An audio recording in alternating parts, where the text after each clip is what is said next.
नमस्कार। आज के इस YouTube चैनल पे BA पार्ट सेकंड लोक प्रशासन के विद्यार्थियों का स्वागत है।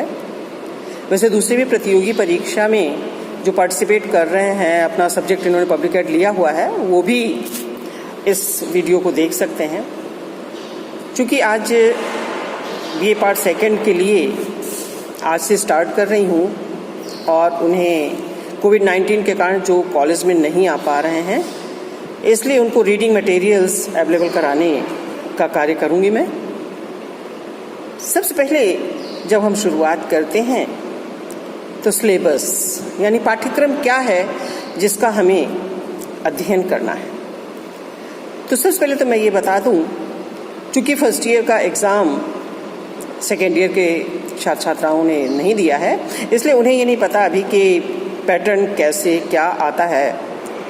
वर्बली बताया हुआ था, लेकिन प्रैक्टिकली उन्होंने अभी पेपर देखा नहीं है, तो इसलिए मैं दोबारा एक बार एक्सप्लेन कर देती हूँ कि किस तरह से क्या पेपर आता है। 100 नंबर के 2 प्रश्न पत्र होते हैं और एक जो पहला प्रश्न पत्र है उसका नाम है प्रशासनिक संस्थाएं और दूसरा प्रश्न पत्र है राज्य प्रशासन। तो दोनों ही पेपर का पैटर्न तो एक ही होता है क्वेश्चन पेपर का। इसमें सबसे पहले 10 क्वेश्चन होते हैं जो अधिकतम 50 शब्दों में जिसका जवाब देना होता है, और ये 10 क्वेश्चन 2-2 नंबर के होते हैं, अर्थात 20 नंबर के। दूसरा जो खंड होता है उसमें 5 क्वेश्चन करने होते हैं और 5 क्वेश्चन में अथवा होता है, अथवा के बाद भी क्वेश्चन होते हैं, अर्थात 10 क्वेश्चन टोटल होते हैं और 5 क्वेश्चन इसमें करने होते हैं और ये 5 क्वेश्चन 7-7 नंबर के होते हैं। तो इस तरह से जो 5 क्वेश्चन है 7-7 नंबर के 45 मार्क्स के हो जाते हैं। इसके बाद तीसरा खंड आता है जिसमें कि वर्णनात्मक प्रकृति के प्रश्न होते हैं, उनका डिस्क्रिप्टिव आंसर देना होता है। इसमें 3 क्वेश्चन करना होता है जो कि 15-15 नंबर का होता है। तो 15 3 45, 15 3 45 मार्क्स। 45 मार्क्स का तो ये हो गया, और 5 क्वेश्चन 7 मार्क्स हो गए, 35 मार्क्स के वो हो गए, और 2 मार्क्स के 10 क्वेश्चंस हो गए, वो 20 मार्क्स हो गए। तो इस तरह से टोटल 100 मार्क्स का ये प्रश्न पत्र होता है। इस पाठ्यक्रम में जो प्रश्न पत्र है इसमें पूरे 5 यूनिट होते हैं। 5 यूनिट का अध्ययन करना विद्यार्थियों के लिए अनिवार्य होता है, क्योंकि जो क्वेश्चंस आते हैं वो इस तरह से आते हैं कि कोई भी टॉपिक छोड़ा नहीं जा सकता, कहीं से कोई भी क्वेश्चन किए जा सकते हैं। इसलिए पूरा ही आपको जो पाठ्यक्रम है उसका अध्ययन करना होता है। अब इसमें मैं आपको फर्स्ट पेपर जो प्रशासनिक संस्थाएं हैं उसमें क्या क्या पढ़ना है उसे मैं सबसे पहले बताना चाहूँगी। तो फर्स्ट यूनिट में जो आपको पढ़ना है इसमें सबसे पहले वो है प्रजातांत्रिक एवं समाजवादी समाज में प्रशासनिक संस्थाएं। कि इस प्रजातांत्रिक समाज में प्रशासनिक संस्थाएं क्या हैं, और उसमें जैसे अहस्तक्षेपवादी राज्य, लोक कल्याणकारी राज्य और प्रशासकीय राज्य की जो अवधारणाएं हैं उसका अध्ययन आपको करना होगा। दूसरे यूनिट में सरकार का संगठन बताया जाएगा, जिसमें कि व्यवस्थापिका और उसकी भूमिका, और आधुनिक युग में व्यवस्थापिका की शक्तियों में ह्रास होने का जो कारण है उसे आपको पढ़ना होगा। और इसके साथ ही कार्यपालिका के कितने प्रकार हैं और व्यवस्थापिका और कार्यपालिका के मध्य क्या संबंध है। इसके अलावा आता है न्यायपालिका के कार्य क्या हैं और न्यायिक पुनरावलोकन के विशेष संदर्भ में इसका अध्ययन करेंगे। तो इस तरह सेकेंड यूनिट हो गया। थर्ड यूनिट में जो आपको पढ़ना है वो लोकतंत्र व प्रशासन से संबंधित है। इसमें आप पढ़ेंगे कि लोकतांत्रिक प्रशासन के लक्षण क्या है और प्रजातांत्रिक समाज में नौकरशाही की भूमिका क्या है, राजनीतिक दल, दबाव समूह तथा उसके बीच पारस्परिक अंतःक्रिया के बारे में आपको बताया जाएगा। और 4th यूनिट के अंतर्गत आप पढ़ेंगे वित्त आयोग का संगठन, प्रशासनिक कार्यप्रणाली, राष्ट्रीय विकास परिषद, विश्वविद्यालय अनुदान आयोग और संघ लोक सेवा आयोग, इनका संगठन क्या है, इनके कार्य क्या है, उसके बारे में आप पढ़ेंगे। और लास्ट यूनिट है जिसमें निर्वाचन आयोग में चुनाव का प्रशासन और कुछ संगठन हैं जिनके संगठन और कार्यों के बारे में आप अध्ययन करेंगे इस लास्ट यूनिट में।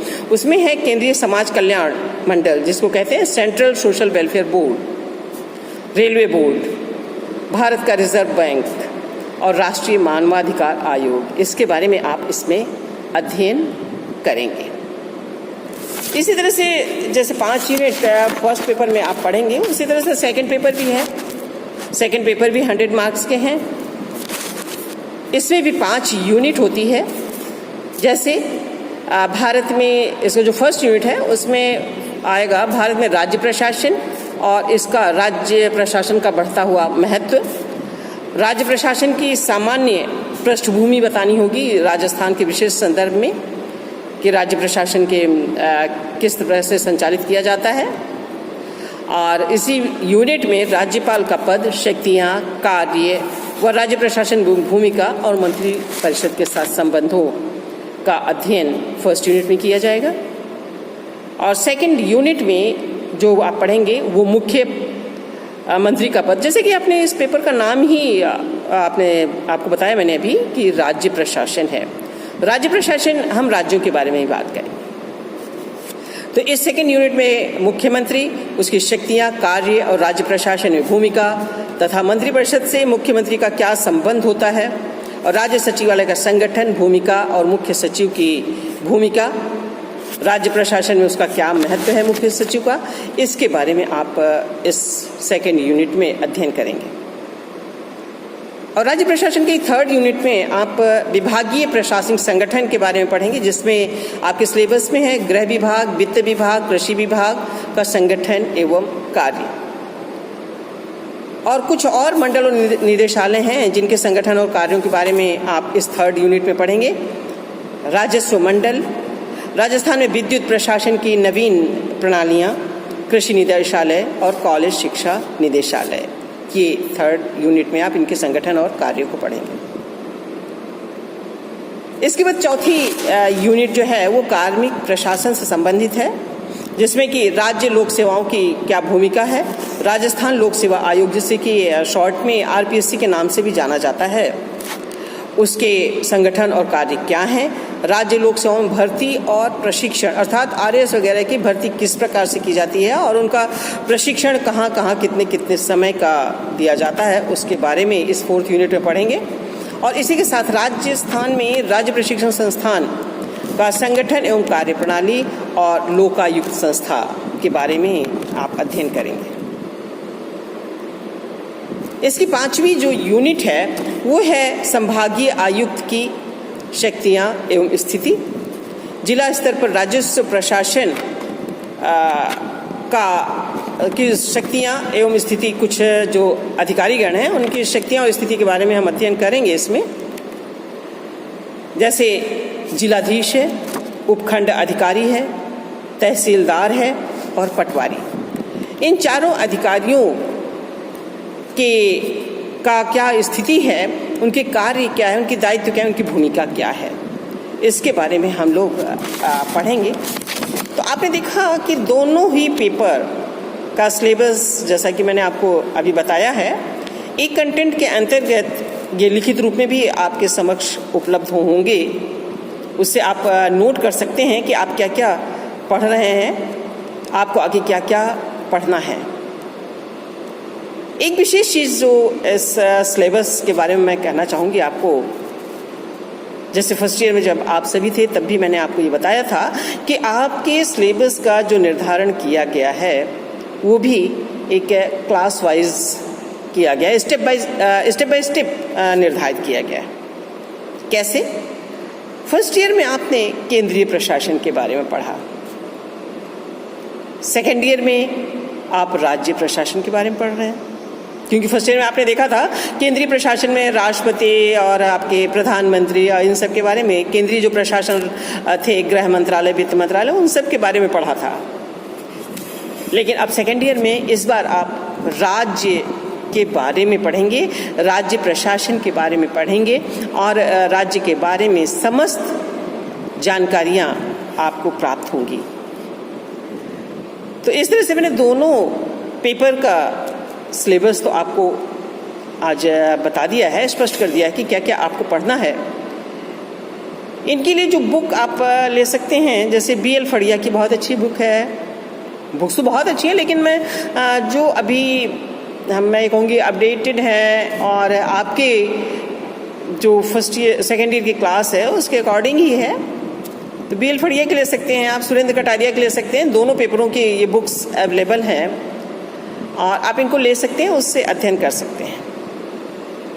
रीडिंग मटेरियल्स मैं भी आपको चैप्टर वाइज हर टॉपिक का अवेलेबल कराऊंगी आपके व्हाट्सएप ग्रुप के माध्यम से, इसलिए आप सभी व्हाट्सएप ग्रुप से जुड़े रहिए और स्टेप बाय स्टेप आपको समय समय पर अध्ययन करने के लिए आपको जानकारी प्राप्त होती रहेगी, ठीक है, अध्ययन सामग्री उपलब्ध होती रहेगी।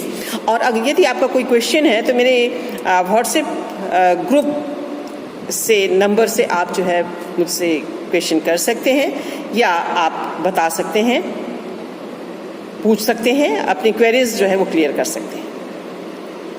एक चीज़ मैं आपको और कहना चाहूँगी कि आपके इस व्हाट्सएप ग्रुप के माध्यम से कुछ क्वेश्चंस